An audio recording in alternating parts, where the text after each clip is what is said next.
Hello friends, आज हम लोग पढ़ने के लिए जा रहे हैं एलोट्रोप्स ऑफ कार्बन। तो सबसे पहले हम लोगों ने कल पढ़ा था कि कोवेलेंट कंपाउंड और आयोनिक कंपाउंड में जो डिफरेंस होता है, मतलब जो प्रॉपर्टीज में डिफरेंस होता है, वो हम लोगों ने कल पढ़ा था। तो अब है क्या कि कोवेलेंट कंपाउंड हम लोगों ने पहले ही लेक्चर में पढ़ा था कि the compound which is formed by sharing of electron, ऐसा कंपाउंड जो कि शेयरिंग ऑफ इलेक्ट्रॉन से बने, उस कंपाउंड को हम लोग कोवेलेंट कंपाउंड कहते हैं। तो आयोनिक कंपाउंड हम लोगों का जनरली क्या था, हार्ड था, और उसका सॉल्युबिलिटी वो वाटर में, पोलर सॉल्वेंट में सॉल्युबल था। फिर है कि वो जो इलेक्ट्रिसिटी कंडक्ट करता था वो सॉलिड स्टेट में नहीं करता था, वो मोल्टेन स्टेट में करता था। ऐसा इसलिए क्योंकि मोल्टेन स्टेट में जो था उसका चार्ज वो मोबाइल मतलब फ्री था मूव करने के लिए, और इसी वजह से इलेक्ट्रिसिटी को वो क्या करता था, कंडक्ट करता था। अब है कि मेल्टिंग और हाई बॉइलिंग पॉइंट था किसका, आयोनिक कंपाउंड का। तो ऐसा इसलिए था क्योंकि सबसे पहली बात हमने क्या बताई आयोनिक कंपाउंड के बारे में कि वो जनरली हार्ड थे। अब हार्ड थे तो क्यों थे, तो उसका जो इंटरमोलिक्यूलर फोर्स ऑफ अट्रैक्शन होता है वो बहुत ही ज़्यादा होता है, जिस वजह से वो हार्ड होते हैं। अब है कि बॉइलिंग पॉइंट और आपका मेल्टिंग पॉइंट, तो वो भी इसका जनरली हाई था। ऐसा इसलिए कि जो फोर्स ऑफ अट्रैक्शन है और जो एनर्जी उसको चाहिए ब्रेक करने में, फोर्स ऑफ अट्रैक्शन को, वो एनर्जी कम पड़ती है किसके अपेक्षा, तोड़ने के लिए जो रहती है वो कम पड़ जाती है, इसलिए इसका melting point and boiling point क्या था, हाई था। अब था कोवेलेंट कंपाउंड, वो जनरली सॉफ्ट होता था और उसमें मॉलिक्यूल रहते थे, और मॉलिक्यूल ऑफ अट्रैक्शन जनरली मतलब नॉर्मल देखा जाता है, उतना ज़्यादा अट्रैक्शन ज़्यादा स्ट्रॉन्ग नहीं था। अब था वो एक था बॉइलिंग पॉइंट है, तो फोर्स ऑफ अट्रैक्शन इसमें कम था, तो जनरली बॉइलिंग पॉइंट है, आपका मेल्टिंग पॉइंट लो देखा जाता है। ठीक है, अब हम लोग आगे अपने टॉपिक पे पढ़ते हैं। तो सबसे पहले बात यह है कि एलोट्रोप्स ऑफ कार्बन। ठीक, तो allotropes is the property by virtue of which, allotropes is the property by virtue of which an element exist in more than one form. एक एलिमेंट आपका एग्जिस्ट करे नेचर में एक से ज्यादा फॉर्म में, ठीक है, has different physical property but identical chemical property, this different form are called allotropes.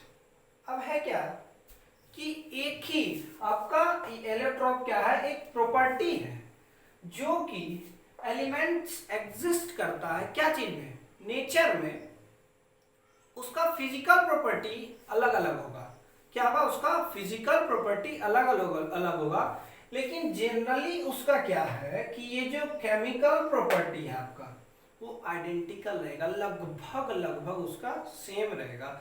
इसी चीज को, इसी प्रॉपर्टी को, ये एक प्रॉपर्टी है, ठीक है, ये एक प्रॉपर्टी है कि जो जिसका फिजिकल प्रॉपर्टी सेम मतलब लगभग सेम हो, डिफरेंट फिजिकल प्रॉपर्टी और केमिकल प्रॉपर्टी लगभग सेम हो, और एक ही एलिमेंट एग्जिस्ट करे अलग अलग नेचर में, ठीक है, तो उसी को कहते हैं एलोट्रोप्स। अब मैंने पहले लेक्चर में क्या बताया था कि आपका जो कार्बन है, कार्बन जो है जनरली सभी चीज में पाया जाता है, सभी चीज में, तो उसका भी कोई रीजन है। अब ऐसा थोड़ी है कि पाया जा रहा है तो कोई रीजन नहीं, रीजन है, आगे हम लोग पढ़ेंगे, टेट्रावेलेंसी पढ़ेंगे और दो चार प्रॉपर्टी है। तो हम लोग सबसे पहले एलोट्रोप्स ऑफ कार्बन, तो एलोट्रोप्स क्या है, एक प्रॉपर्टी है जो कि एक एलिमेंट्स एक से ज्यादा मतलब exist in more than one form, एक फॉर्म से ज्यादा एग्जिस्ट करे क्या चीज में, नेचर में, हमारे आसपास के सराउंडिंग में एक से ज्यादा फॉर्म में एग्जिस्ट करे, मिले,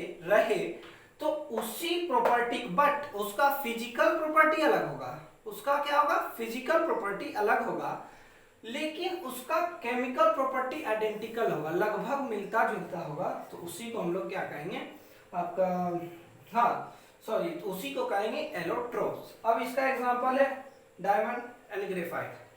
तो डायमंड एंड ग्रेफाइट क्या है, एक कार्बन का ही एलोट्रोप्स है। डायमंड एंड ग्रेफाइट क्या है, कार्बन का एलोट्रोप्स है। डायमंड एक्सट्रीमली हार्ड, बहुत ज्यादा हार्ड रहते हैं, ठीक है, बहुत ज्यादा। बट ग्रेफाइट जो है वो क्या रहते हैं, हार्ड नहीं रहते हैं। वो जनरली आपको स्लीपी मिलेगा, सॉफ्ट मिलेगा, कंडक्टर ऑफ इलेक्ट्रिक, कंडक्ट करेगा इलेक्ट्रिसिटी को हल्का हल्का। तो इसका फिजिकल प्रॉपर्टी क्या हो गया, चेंज हो गया। ये बहुत ज्यादा हार्ड है, ये बहुत ज्यादा सॉफ्ट है। तो इसी से हम लोग समझेंगे कि एलोट्रोप्स क्या है, कि ऐसा एलिमेंट जो एग्जिस्ट करे एक से ज्यादा फॉर्म में हमारे नेचर में, जिसका फिजिकल प्रॉपर्टी अलग अलग हो बट केमिकल प्रॉपर्टी ज्यादातर क्या रहेगा, सेम रहेगा, उसी को हम लोग एलोट्रोप्स पढ़ेंगे। आगे आपका है डायमंड ग्रेफाइट, तो मैं बताता हूं, 2 मिनट के लिए पॉज।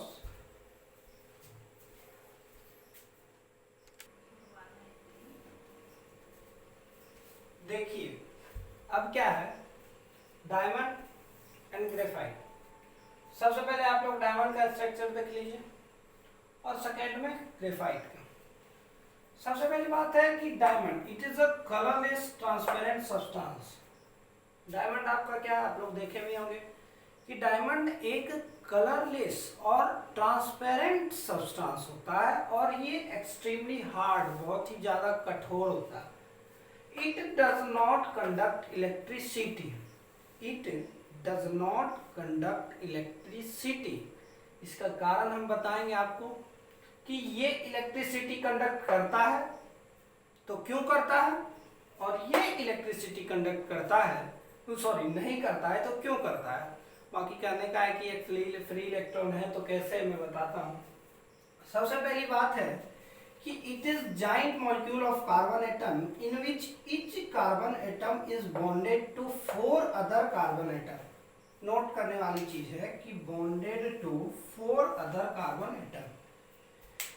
ये बहुत बड़ा आपका giant molecule of carbon atom है और ये जो इसका एक है, ये 3D स्ट्रक्चर में आप लोगों को ठीक से दिख नहीं रहा होगा, 3D स्ट्रक्चर आप लोग देख सकते हैं, नेट पे बहुत सारे पिक्चर उपलब्ध हैं।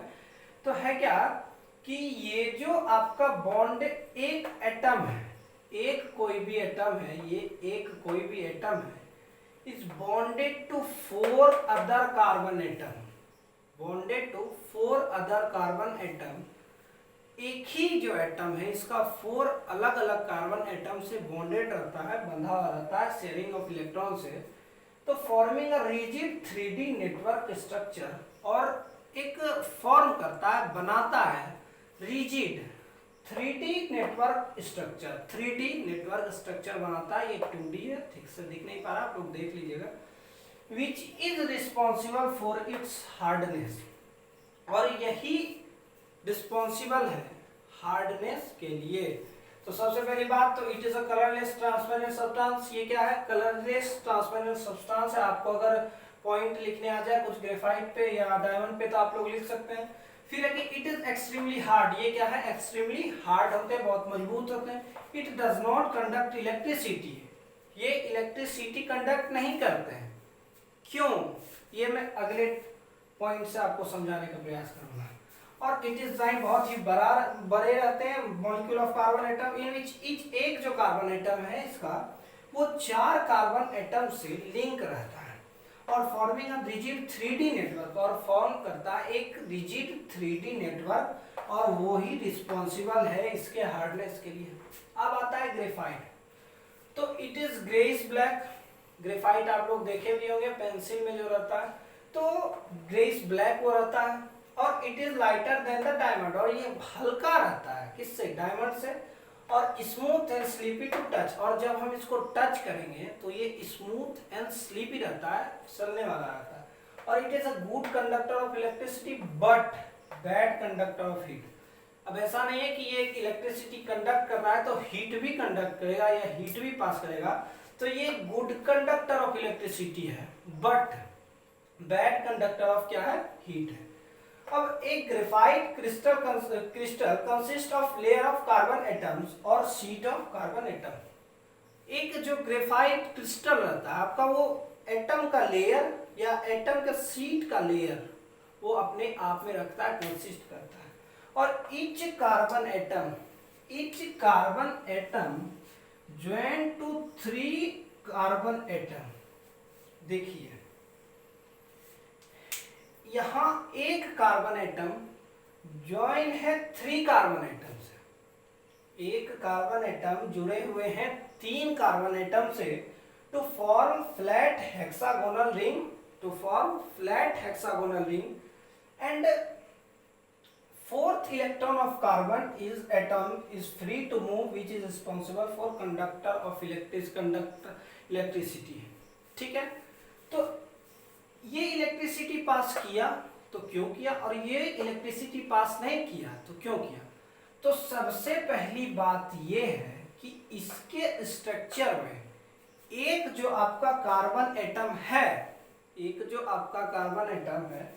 3 कार्बन एटम से जुड़ा हुआ रहता है, जिसमें से कि इसका एक इलेक्ट्रॉन, 4th इलेक्ट्रॉन जो है फ्री रहता है, और वही 4th जो इलेक्ट्रॉन फ्री रहता है वो चार्ज को कैरी करता है, एक जगह से दूसरे जगह लेके जाता है, और रिस्पॉन्सिबल होता है किसके लिए, इलेक्ट्रिसिटी के कंडक्शन के लिए, कंडक्टर। अब देखते हैं इसमें, तो इसमें हम लोगों ने क्या देखा था कि इसका जो 4th इलेक्ट्रॉन एक कार्बन एटम है, ये 4 अदर कार्बन एटम से जुड़ा हुआ है। अब जब ये एक एटम 4 अदर एटम से जुड़ा हुआ है तो इसके पास कोई इलेक्ट्रॉन नहीं है जो चार्ज कैरी कर सके। ठीक है, इसके पास कोई इलेक्ट्रॉन नहीं है जो चार्ज कैरी कर सके। बट ग्रेफाइट में जो होता है आपका एक एटम कार्बन का लिंक रहता है किसमें, जुड़ा हुआ रहता है 3 कार्बन एटम से, तो ये इसका एक इलेक्ट्रॉन जो रहता है फ्री रहता है चार्ज कैरी करने के लिए, और वो ही रिस्पॉन्सिबल होता है इलेक्ट्रिसिटी के कंडक्टर के लिए, जो कि कंडक्ट करता है ग्रेफाइट इलेक्ट्रिसिटी। तो अगर आप लोगों को ऐसा क्वेश्चन आएगा तो आशा है कि आप लोग लिख देंगे। तो आज के लिए इतना ही, धन्यवाद।